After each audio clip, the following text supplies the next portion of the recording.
여러분 안녕하십니까? 2월 8일 뉴스데스크 시작합니다.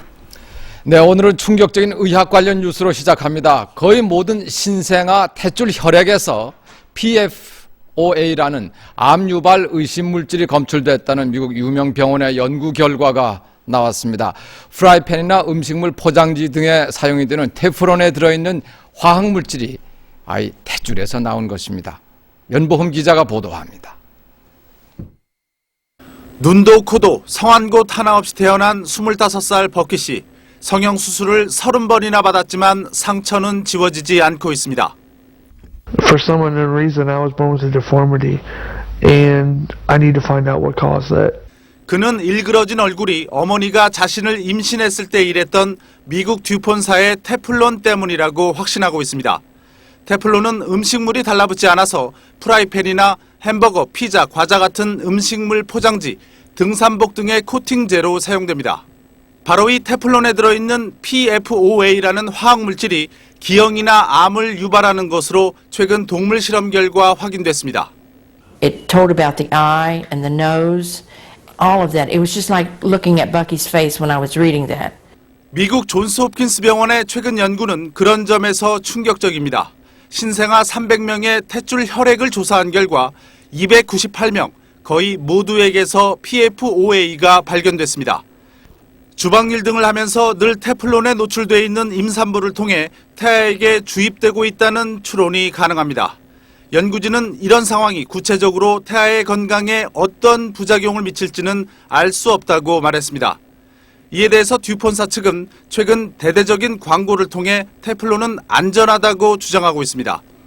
Chemicals that have an effect in animals don't necessarily have a similar effect in humans. 그러나 미국 환경청은 PFOA를 잠재적 발암물질로 규정하면서 2015년까지 사용을 완전히 금지하라고 요구했고 듀폰도 이를 받아들였습니다. 홉킨스 대학병원은 정부의 지원 아래 PFOA가 신생아의 건강에 미치는 영향에 대해서 본격적인 연구에 착수했습니다. MBC 뉴스 연보음입니다. 네, 세계가 경각심을 가져야 할 뉴스입니다만 이 PFOA에 대해서는 별다른 규제가 이루어지지 않고 있습니다.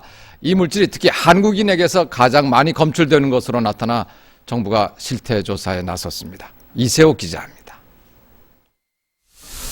국내에서도 포장재의 코팅 원료 등으로 널리 사용되는 PFOA.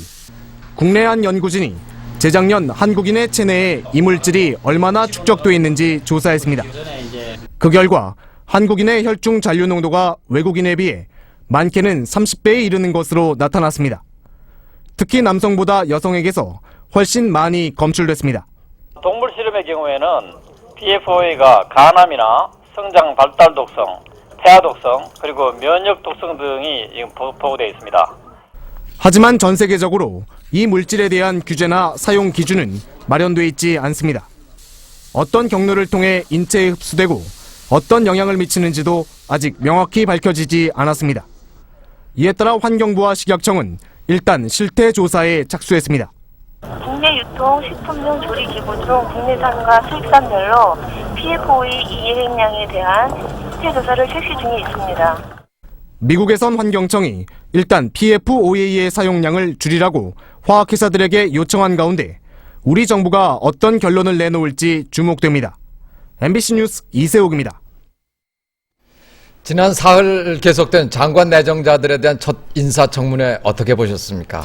속사포처럼 질문을 해대면서 시간이 없다며 정작 답변을 들으려 하지 않는 청문회, 또 하루만 고생하면 넘어간다는 구속력 없는 청문회, 모두 문제 있죠. 네, 아무래도 인사청문회 제도를 놓고 청문회를 가져야 할까 봅니다. 2월 8일 뉴스데스크 마칩니다. 여러분 고맙습니다.